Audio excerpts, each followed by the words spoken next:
आमीन।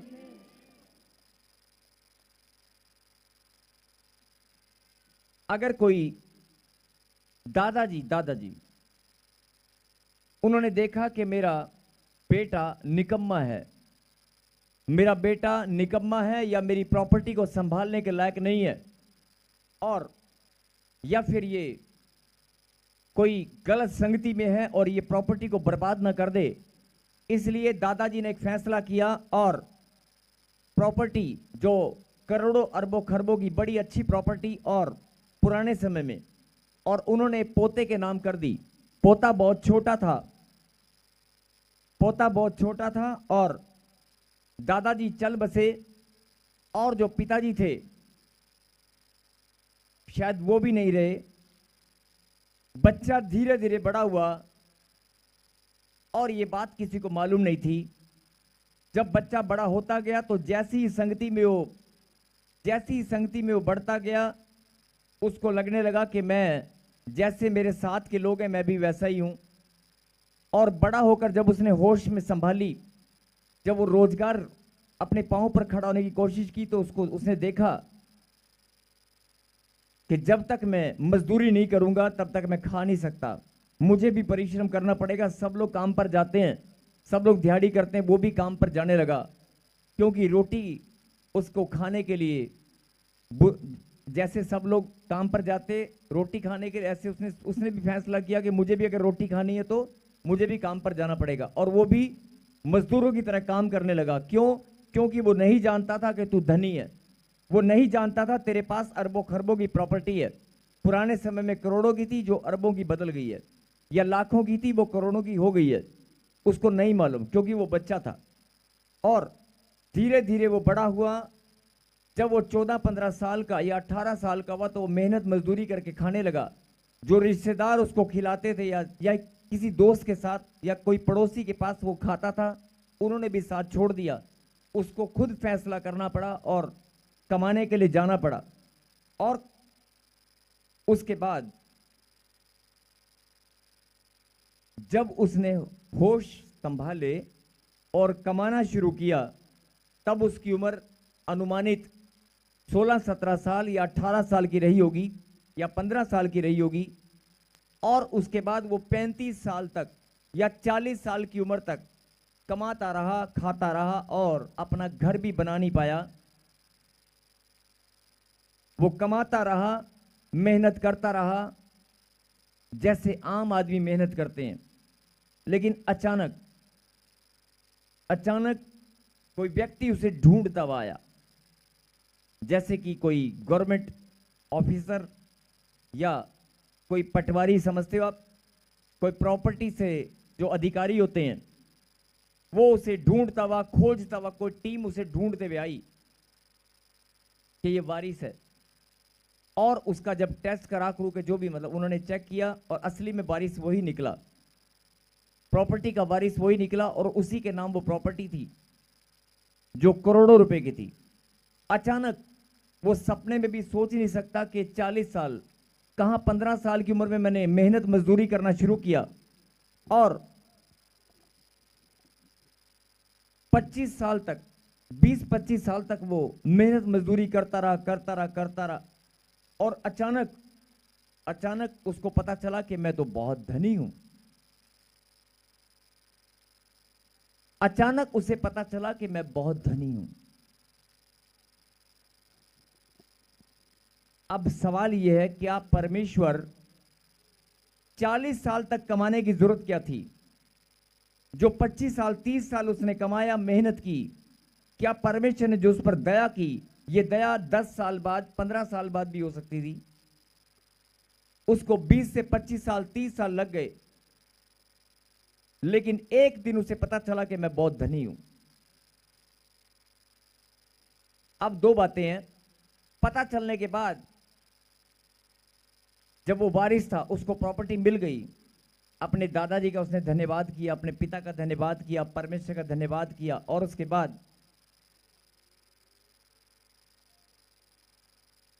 बाद उसने अपने पुराने दोस्त जो उसने 15 साल की उम्र में छोड़ दिए थे, 15 से 20 साल की उम्र में जो दोस्त छोड़ दिए थे क्योंकि कमाने लग गया था, उनको फिर से बुलाया, ए आ जाओ यार, बचपन में जिनके यहाँ खेल कूद कर बड़ा हुआ था, आओ मैं अब धनी बन गया हूं, अरे खाओ तुम भी। उनको भी मतलब मदद करने लगा, खिलाने लगा। कहने का मतलब है कि 25-30 साल बाद उसे पता चला कि मैं धनी हूं। आज परमेश्वर यही बात तुम्हें समझाना चाहते हैं। 2026 साल पहले मैंने कोई प्रॉपर्टी, कोई धन, कोई ब्लेसिंग तुम्हारे नाम पहले ही करके रख दी थी। वारिस हो तुम, वारिस हो तुम। यस आमीन। लेकिन उसे जब पता चला 40 साल की उम्र में कि मेरे नाम प्रॉपर्टी है, तो उसकी खुशी का ठिकाना नहीं था। आपको भी, पॉइंट टू बी नोटेड, ध्यान से सुनना, ये तो कुछ बच्चे की बात है, जरा ध्यान से सुनना।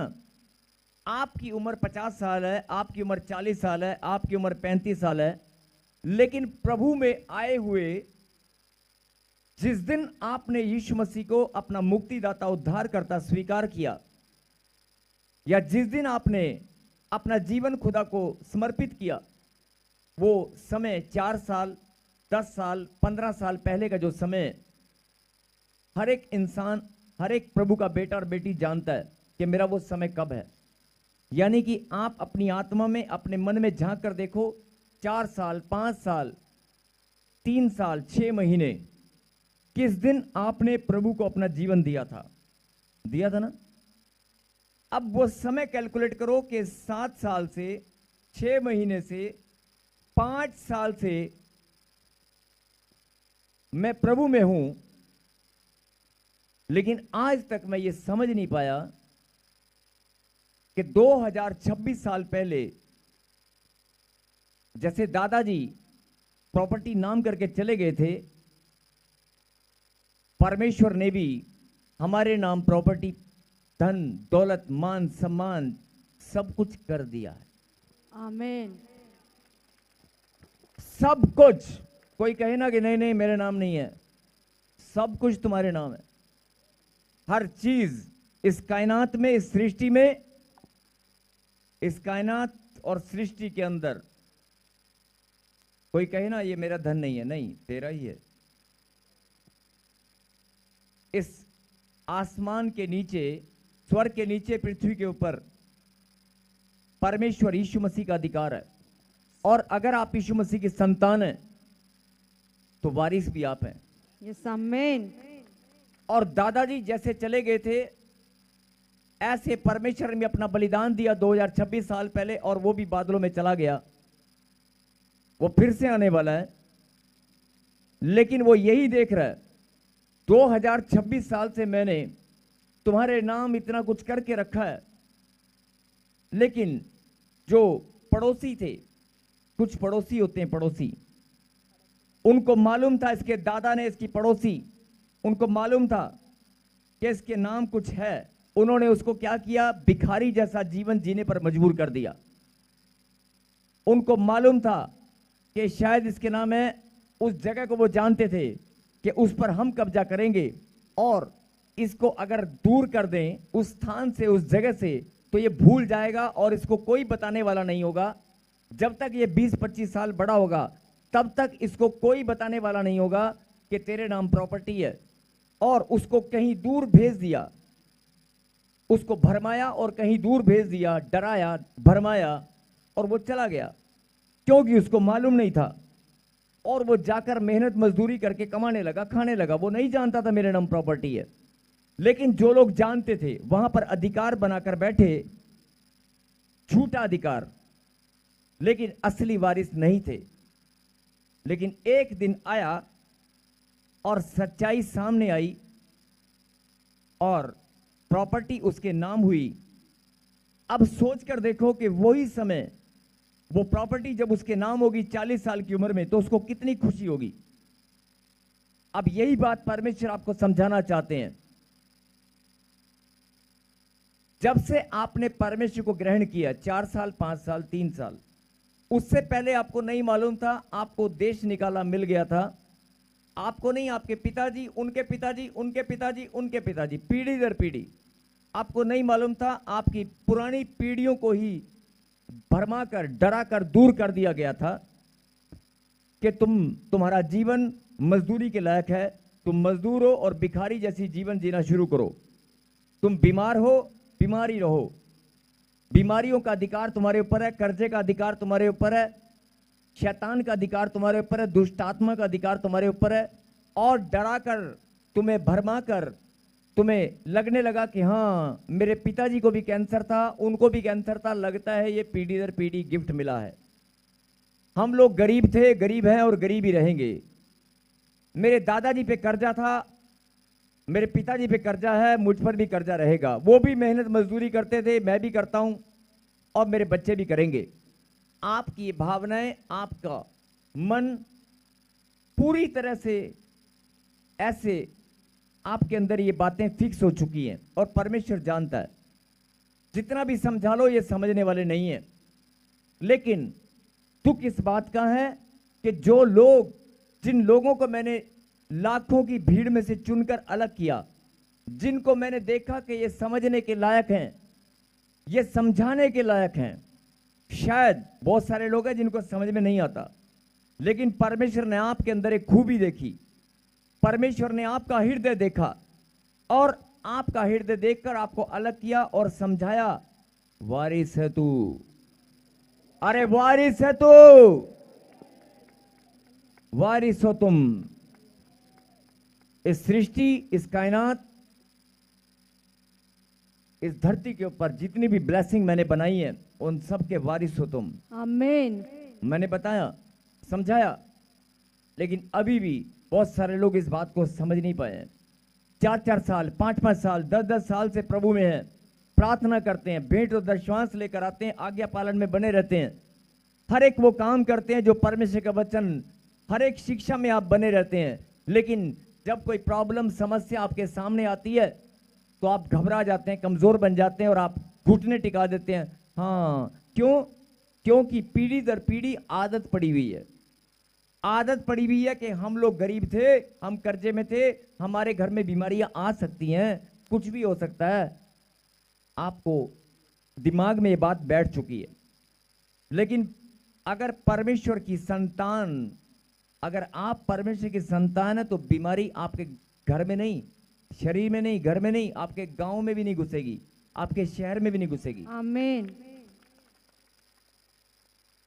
अगर कोई बीमारी का आप नाम कहीं सुनेंगे तो आप डर जाते हैं, हाँ बीमारी, अरे हाँ हो सकता है हमारे घर में आ जाए। लेकिन अगर आपको परमेश्वर की बात समझ में आती है तो परमेश्वर आपको समझाना चाहते हैं इस बात को दूसरे तरीके से देखो। बीमारी बीमारी, दर्द पीड़ा, पथरी, शुगर, टाइफाइड, HIV, कैंसर, अरे मेरे शरीर तो बहुत दूर की बात है, मेरे गांव में, मेरे पूरे शहर में भी घुस के दिखा तो जरा। कुछ ऐसे लोग होते हैं, उन लोगों को परमेश्वर ढूंढते हैं, उन लोगों पर परमेश्वर की दृष्टि बनी रहती है, उन लोगों को परमेश्वर खोजते हैं। और आज मैं फिर बोल रहा हूं, बहुत सारे लोगों को आदत होती है, चर्च में आते हैं, 3-3, 4-4 साल से चर्च में आ रहे हैं, प्रार्थना कर रहे हैं, और क्या बोलते हैं, जितना मर्जी समझा लो, जितनी मर्जी प्रार्थनाएं कर लो, लेकिन वो एक आदत से मजबूर होते हैं। प्रॉफिट जी, प्रॉफिट जी मेरे सिर पे हाथ रख दो, प्रॉफिट जी मेरी 2 मिनट बात सुन लो, 2 मिनट ये मेरी प्रार्थना सुन लो, पास्टर जी, प्रॉफिट जी हमारे लिए प्रार्थना कर दो। ये आदत है, हैबिट है। मैं बुरा नहीं मानता हूं, या कोई भी प्रभु का दास कभी भी बुरा नहीं मानेगा, प्रार्थना करना उसकी ड्यूटी है, वो करेगा। लेकिन परमेश्वर आपको कुछ गहरी बात समझाना चाहते हैं। अरे कब तक प्रार्थना प्रार्थना प्रार्थना, कब तक तेरा विश्वास ऐसे ही लटकता रहेगा? कब तक? कब तू पहचानेगा कि तू वारिस है? कब तुम पहचानोगे? 2026 साल से कितनी पीढ़ियां चली गई, परमेश्वर ने तुम्हारी पीढ़ियों में सिर्फ तुम पर दया की है। आमीन। तुम्हारी 20-25 पीढ़ियों में, 40-50 पीढ़ियों में परमेश्वर ने सिर्फ और सिर्फ तुम्हारे अंदर कोई खास बात देखी और तुम्हें चुना है। 40-50 पीढ़ियों में परमेश्वर ने किसी को नहीं चुना, तुम्हें चुना। 40-50 पीढ़ियों की बात कर रहा हूं मैं। 40-50 पीढ़ियों में से परमेश्वर ने तुम्हारे किसी खानदान में किसी को नहीं चुना, किसी को अपना नाम लेने के लायक नहीं समझा।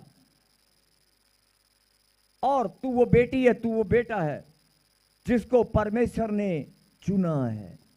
आमीन। जिसको परमेश्वर ने, सबसे पहले इस बात को देखो, कितने लंबे समय के बाद चुना है।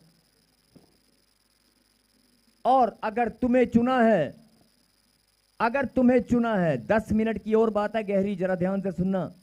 अगर तुम्हें चुना है तो अपने दाएं बाएं, अपने रिश्तेदारी में, अपने परिवार में जरा उन लोगों की तरफ देखो, उन लोगों की तरफ भी देखो जिनको आप प्रभु का नाम बताते हैं। वो क्या बोलते हैं? नहीं नहीं, हम नहीं जाएंगे। वो लोग बोलते हैं हम नहीं जाएंगे। आप बोलते हैं चलो, वो कहते हैं हम नहीं जाएंगे। उनके ऊपर खुदा का अनुग्रह होना अभी बाकी है। आप ही की बहन है, आप ही का भाई है, आप ही का बेटा है, आप ही के पति है, आप ही के माता पिता हैं, आप ही का पड़ोसी है, आप ही का खून है, आप ही के परिवार का सदस्य है। बुलाओ, नहीं आएगा, नहीं आएगा, क्योंकि खुदा का अनुग्रह उस पर नहीं हुआ है। और मैंने कहा ना, जरा ध्यान से सुनना, पीढ़ी दर पीढ़ी, पीढ़ी दर पीढ़ी शैतान ने भरमाया, परमेश्वर से दूरियां बनाई। और जब परमेश्वर ने लाखों की भीड़ में से किसी को चुना, चुनने के बाद शैतान क्या करता है? अरे पहले तो एक दूसरे को हाथ मिलाओ, जरा हाथ मिलाओ और बोलो जागते रहो। और सही बता रहा हूं, आधे से ज्यादा लोग नींद में हैं। जो नींद में है वो कहे आमीन।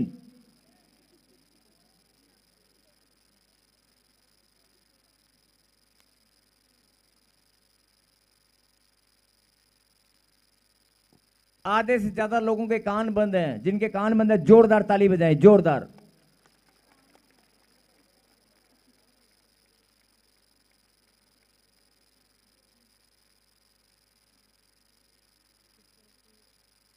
हम हिंदुस्तानी हैं, आदत है हमें नकल मारने की।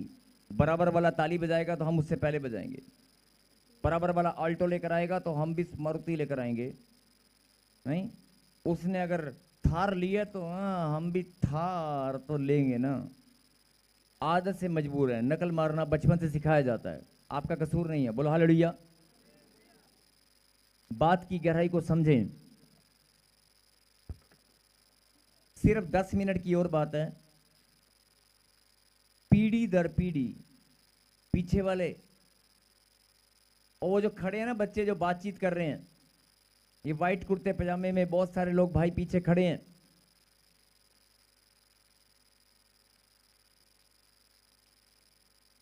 केवल 10 मिनट की बात हो रहा है। बहुत सारे लोग बोलते हैं कि हमें बात समझ नहीं आई। परमेश्वर कहता है मैं 2026 साल से लगातार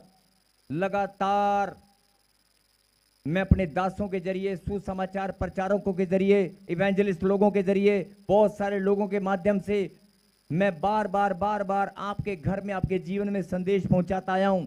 मेरी लाइट का प्रकाश, मेरी सच्ची ज्योति का प्रकाश आपके घर में बहुत बार मैंने पहुंचाया है। लेकिन आपको वो लाइट नकली की लाइट लगती है, आपको वो बिजली की लाइट लगती है, आपको यीशु मसीह की लाइट दिखाई नहीं देती।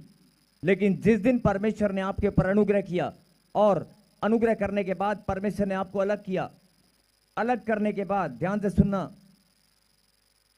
वो बच्चा 40 साल की उम्र तक मेहनत मजदूरी करता रहा और कमाता रहा। 40 साल के बाद उसे पता चला कि मैं बहुत बड़ा धनी हूं।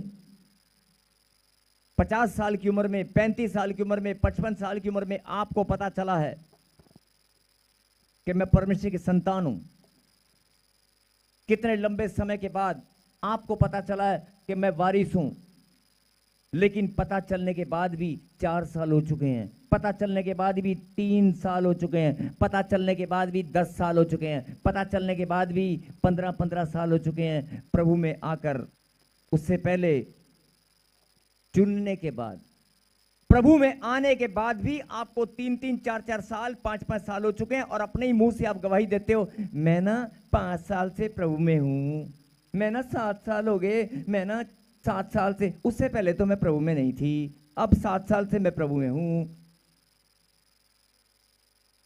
अगर 7 साल से प्रभु में, 7 साल तो बहुत दूर की बात है, 7 मिनट भी अगर तू प्रभु में है ना, तो सितारों की तरह चमकेगी आसमान में। आमीन। सबको जय मसीह की। मैं जतिन बब्बर और आप देख रहे हैं मसीह परिवार चैनल। जैसे कि आप सब जानते हैं कि मैं इस चैनल पे प्रभु के अलग अलग दासों की वीडियोस डालता हूं, तो अगर आपको हमारा चैनल अच्छा लगता है तो आप इस चैनल को ज़्यादा से ज़्यादा सब्सक्राइब जरूर करें, ताकि आप प्रभु के वचन को सुन सके। वीडियोस को ज़्यादा से ज़्यादा शेयर करें, ताकि जिन लोगों तक वचन नहीं पहुंचा उन तक भी वचन पहुंच सके। सबको जय मसीह की। एक बार मैं आपसे दोबारा कहूँगा कि इस चैनल को सब्सक्राइब जरूर करें और वीडियोस को ज़्यादा से ज़्यादा शेयर करें। जय मसीह की।